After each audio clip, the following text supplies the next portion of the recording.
Let me to tell you about my ancestor. Yes. Egyptian gods, they symbolize the different body parts. Yes. Anubis is the dog. It represents the tongue, the barking, the power of life and death is in the tongue. Falcon of Horus is the inner bird which is inside of your brain. Thoth, the god of wisdom.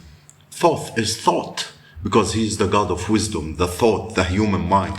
Yes, the spinal column is the jet pillar as they call it, the spinal column. يعني العمود الفقري. You know, that goes up to the brain. The ankh is the womb, the uterus in the womb, the portal in the physical world. This is symbolizing how the visual field look with the brain. You don't see into the external world. What you are seeing is image produced by the cortex, visual cortex back at the back of your brain. The casket is the cerebellum, which is learning and cognitive function of the brain. The scarab is the skull. Hindus used to build temples in a human form because they understood this is the most advanced piece of technology. The Most High does not dwell in the house made by a human. As the Prophet says, the Most High doesn't dwell in a house that is made by a human body. You are God-made flesh. They don't want you to find how sacred your body is, how powerful your mind is. You are the all-seeing eye at the top of the pyramid looking onto the three-dimensional world. You are Solomon's temple. You are the temple of the soul and the mind, the soul and the moon. And you know, take a look at this. Yes, take a look. I'm breaking the system and with thoughts in this. You know, and how to feel back home. Yes, because when you tap to the true knowledge, you will feel your soul will feel back home. You know, like the future, the present, the past, and what does really exist in this three dimension? Does the past exist? Does the future exist? Or just the present? You know, the infinite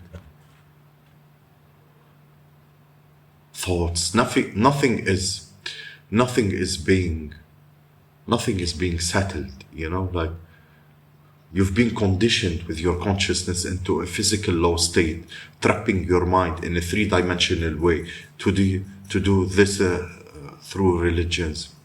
Hence, all religions have the symbolism of Saturn, you know,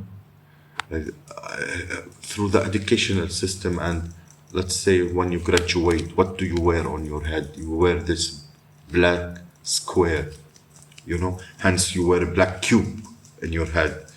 This is why the judge wear a black robe to enforce limitation and laws. A black represents Saturn. It represents dense, cold matter and limitation.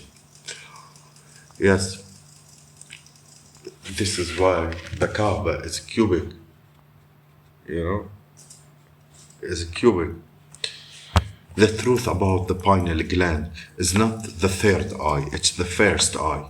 It is an eye where you imagine something in your head and you see that image. That is the mind eye seeing this image. The multidimensional being and the third eye has access to the astral plane. So when you imagine something in your head, you're literally creating out of astral matter, you know? Yes. What they call it, like when you also pray against evil eye.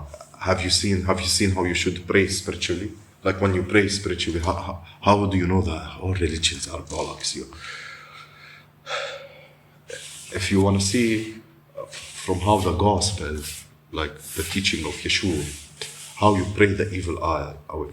You pray against religious spirits, religious curses.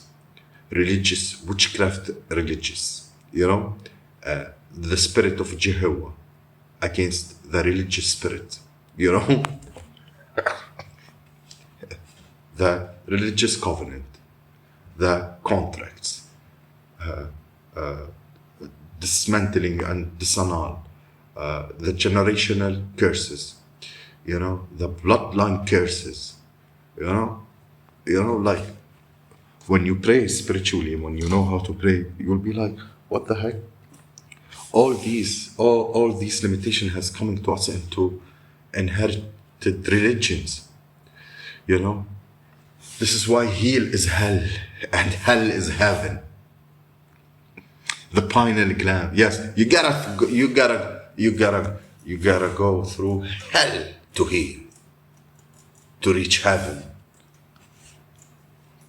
which emits and reflects light. The more you activate your mind eye through imagination, the lighter your mind becomes. This is why we say enlightenment and the illumination, the Illuminati. It's both material and spiritual gland. This is why Jacob in the Bible called the place pineal. Well, he see God face to face. Pineal gland of your brain. Yes.